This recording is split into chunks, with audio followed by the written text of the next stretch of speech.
Tere hommikut ja tõesti tore on siin olla ja ääretult muljet avaldav on see inimeste hulk, kes siia kohale tuli, et tõesti uskumatu tundub see. Nii, tere ka minu poolt, head põllumehed ja kõik teised konverentsil osalejad.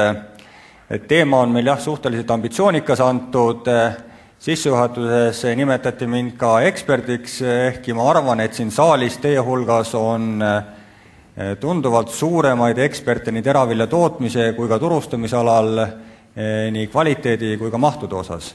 Indrek loomulikult lähtuvalt oma tööst peab ekspert olema, muidu ta ei saaks seda tööd teha.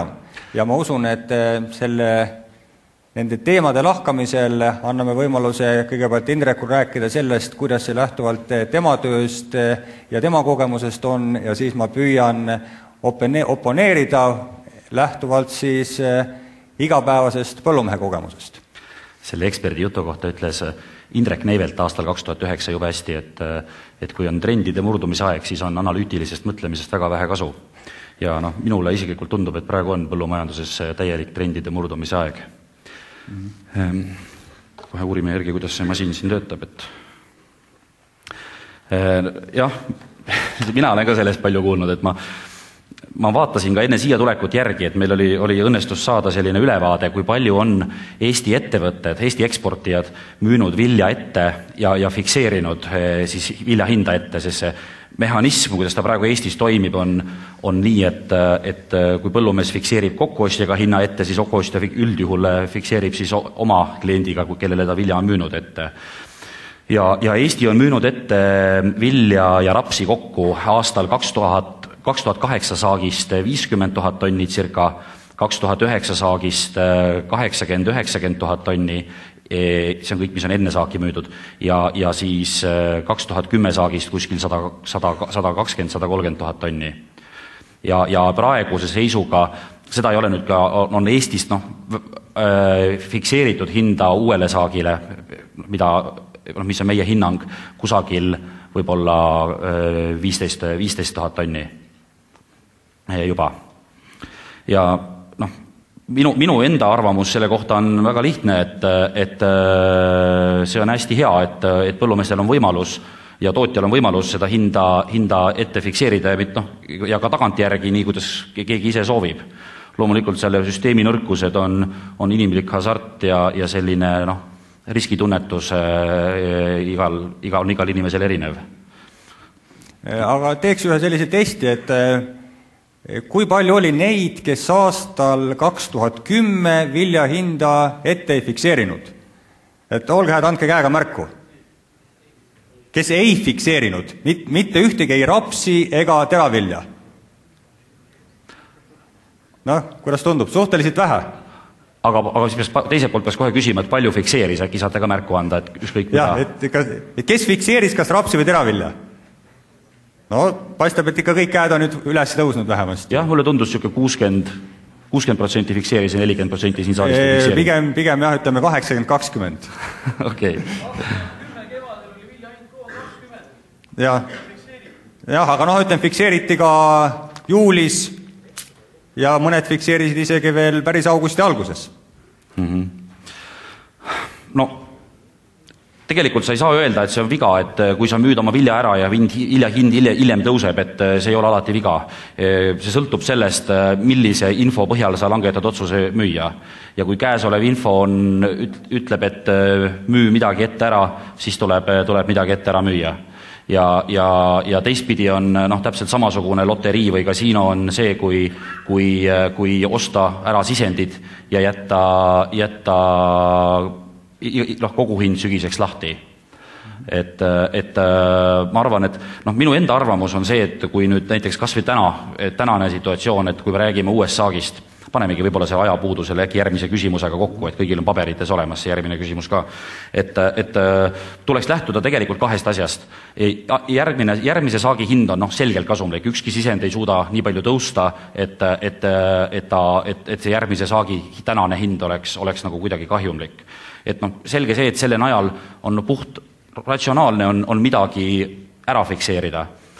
Teine küsimus on nüüd on võib-olla see, et kui nüüd vaadata turuinfot ja korjata kokku nagu kõik kättesaadav hulk informatsiooni, mida need hinnad teha võivad ja järgmine saak on vanast odavam, et siis seal eksisteerib võimalus, et hind võib tõusta, ta võib ka kuigi palju langeda, aga ta võib ka tõusta, et selles mõttes, et püsida nagu ülejäänud müüjatega hiljem ühel lainel tuleks igal juhul midagi lahti jätta. Et ta peaks nagu tulema, see otsus peaks baseeruma puht matemaatiliselt kahel asjal minu meelest.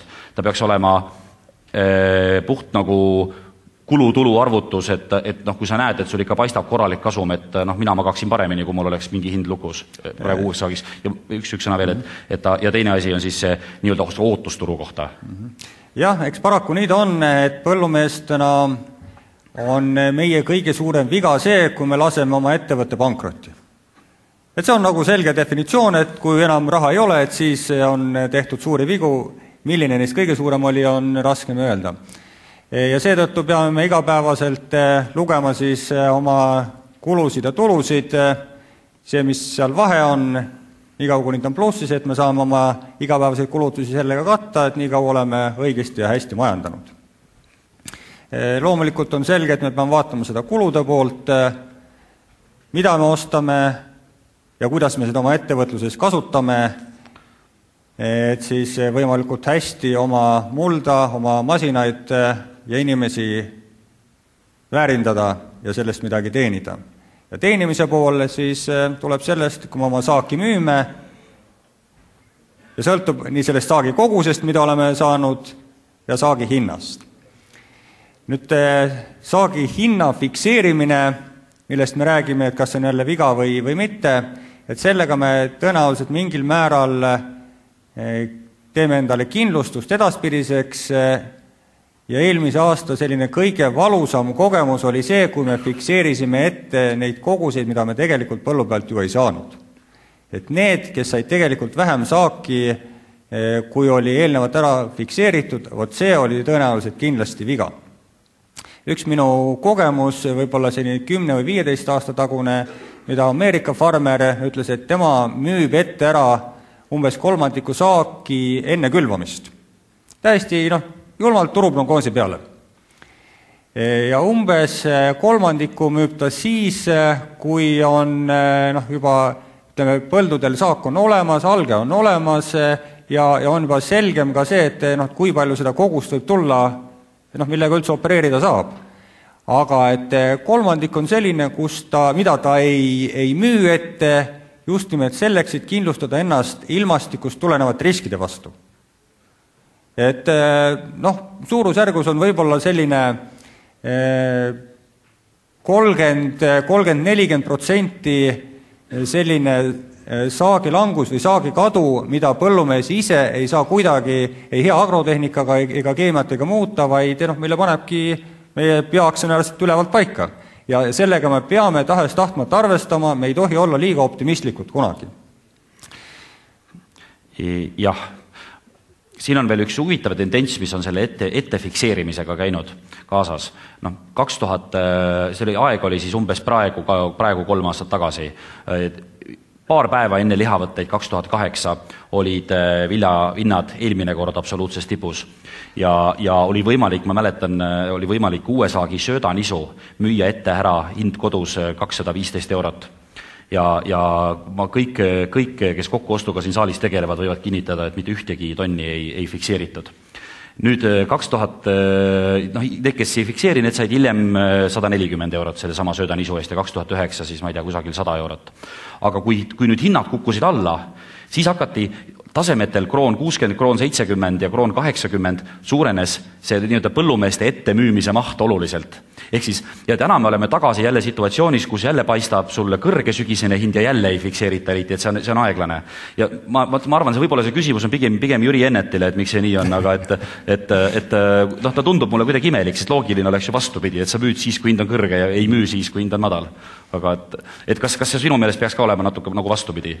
Jah, et tundub, et põllumehed, ehkki me oleme ettevõtjad ja me peame oskama arvutada, me oleme teiselt poolt ikkagi inimesed oma emotsioonide ja tunnetega ja põllumehed on alati olnud optimistid, see tähendab, et nad alati ootavad, et ehk läheb ikka paremaks.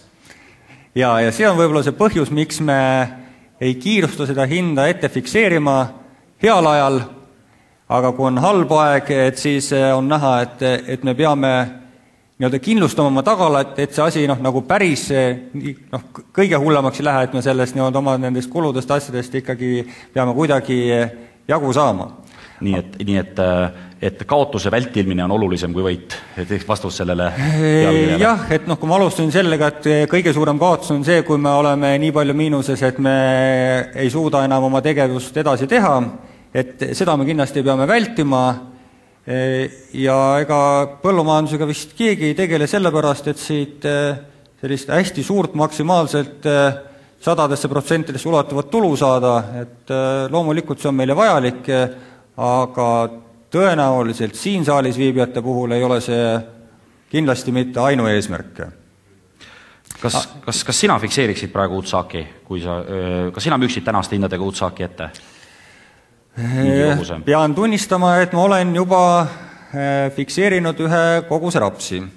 Ja kui sügisel hakkas hind tõusma, siis mulle hetkel, kui pakuti 5100 krooni rapsi tonnist, tundus see hind väga hea olevat ja lähtuvalt nendest prognoosidest ja ütleme sellist ümbritsevast majandussituatsioonist mõtlesin, et jah, et mul oleks tõenäoliselt mõistlik juba külvatud talirapsile teha selline mõistlik hind. Ma ei tea, kui palju teist juba praegu kinni midagi pannud on? No ilmselt ikka on. Aga siis läks hind edasi minema, vaatasin, mis teha. Et kõik nagu prognoosid näitasid, et kui ta tõuseb, et küllap siis tõuseb veel.